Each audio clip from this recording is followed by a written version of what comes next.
വികസന പ്രവർത്തനങ്ങൾക്ക് സംഭാവനകൾ സ്വീകരിക്കാൻ തദ്ദേശ വകുപ്പ് 6ാം ധനകാര്യ കമ്മീഷൻ ശുപാർശയുടെ അടിസ്ഥാനത്തിലാണ് തീരുമാനം. ലഭിക്കുന്ന സംഭാവനകളെല്ലാം രസീത് അടിസ്ഥാനത്തിലായിരിക്കുമെന്ന് മന്ത്രി എം ബി രാജേഷ് വ്യക്തമാക്കി. കഴിഞ്ഞ ദിവസമാണ് തദ്ദേശ സ്ഥാപനങ്ങൾക്ക് വികസന പ്രവർത്തനങ്ങൾ നടത്തുന്നതിന് സംഭാവനകൾ സ്വീകരിക്കുന്നതിനുള്ള മാനദണ്ഡങ്ങളടങ്ങിയ സർക്കുലർ പുറത്തിറക്കിയത്. തദ്ദേശ സ്ഥാപനങ്ങൾ സ്പോൺസർഷിപ്പിനൊപ്പം CSR ഫണ്ടും പരമാവധി പ്രയോജനപ്പെടുത്തണമെന്ന് സർക്കുലറിൽ നിർദ്ദേശിക്കുന്നുണ്ട്. സർക്കാരും നിയമസഭയും 6ാം ധനകാര്യ കമ്മീഷൻ ശുപാർശയിലെ കാര്യങ്ങൾ അംഗീകരിച്ചതാണെന്നും സംഭാവന നൽകുന്നവർക്ക് രസീത് കൈമാറുമെന്നും മന്ത്രി വ്യക്തമാക്കി.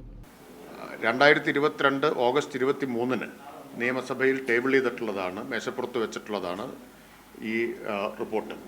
അപ്പോൾ പൊതുവിൽ ഇക്കാര്യത്തിൽ ഒരു ധാരണയുള്ളതാണ്, നിയമത്തിലുള്ളതാണ്, ധനകാര്യ കമ്മീഷൻ്റെ ശുപാർശ ഉള്ളതാണ്, സർക്കാർ നിയമസഭയും അംഗീകരിച്ചതുമാണ്.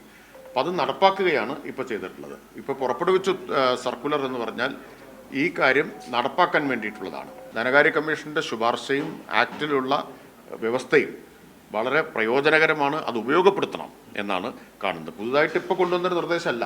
സംസ്ഥാനത്തിന്റെ സാമ്പത്തിക സ്ഥിതി നോക്കിയല്ല സർക്കുലർ ഇറക്കിയതെന്നും പഞ്ചായത്ത് രാജ് ആക്ടും മുനിസിപ്പൽ ആക്ടും മനസ്സിലാകാത്തതുകൊണ്ടാണ് തെറ്റായ പ്രചരണം ചിലർ നടത്തുന്നതെന്നും മന്ത്രി കൂട്ടിച്ചേർത്തു.